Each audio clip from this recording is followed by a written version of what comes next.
Hawaii calls for evacuation plan, opens fallout shelters after North Korea threat.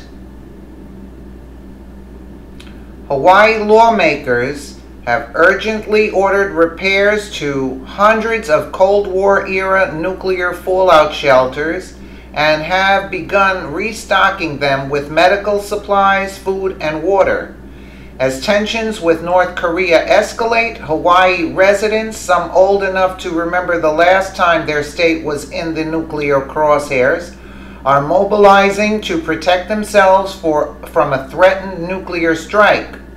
Quote, "They haven't been updated since 1985, Representative Matt Lowe Presti, who serves as vice chair of that committee, told Hawaii News Now.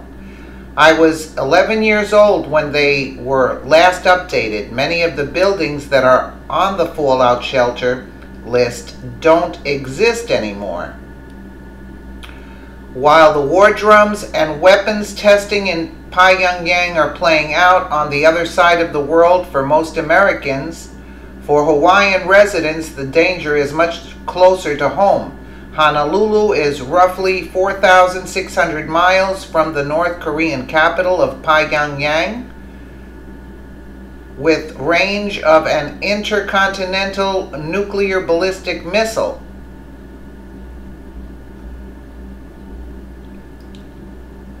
Fox News reports a long-range missile launch from North Korea could reach Hawaii or Alaska, said Dean Cheng, senior research fellow with the Asian Studies Center at the Conservative Heritage Foundation.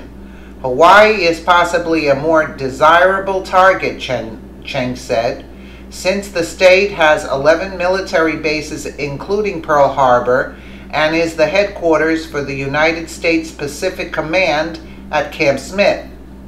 Cheng warned that since North Korea likely has an imprecise system, missiles launched at Pearl Harbor could actually hit downtown Honolulu or other areas of Oahu.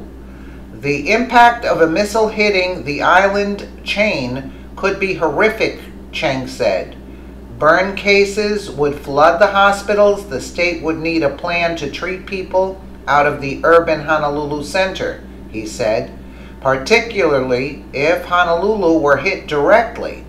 While prepping the state for such an attack will take time, Cheng said, the state must begin. Quote, "This is a long-term issue that is not going to go away," Cheng said.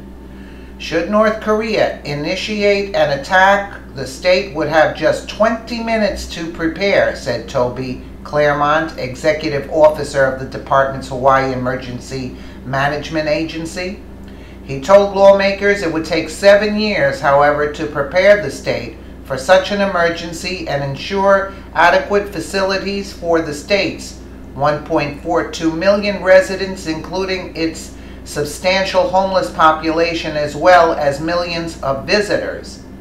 Because the vast majority of Hawaii's food supply and other goods are brought in via Jones Act approved cargo ships to Honolulu Harbor, lawmakers also called for the state to prepare alternative sites for food and supplies to be delivered should the harbor be destroyed.